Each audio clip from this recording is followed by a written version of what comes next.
या देशातला संपूर्ण समाज संघटित व्हावा, गुणसंपन्न व्हावा, स्वार्थ आणि भेद सोडून देशासाठी जगणारा आणि आवश्यक असेल तर देशासाठी प्राणार्पण करणारा व्हावा.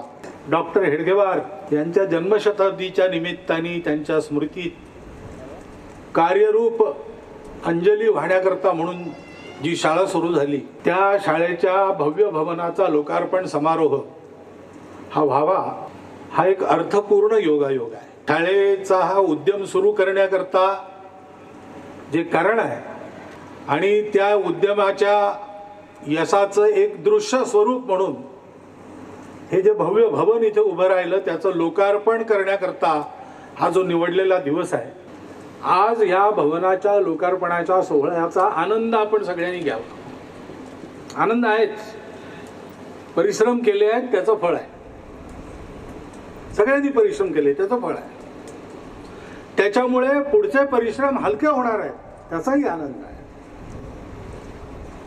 पण तो आनंद खऱ्या अर्थाने शेवटपर्यंत सार्थक करून उपभोगायचा असेल तर या सोयींबरोबर येणाऱ्या जबाबदारीचंही भान आपण सगळ्यांनी ठेवलं पाहिजे असं मला वाटतं.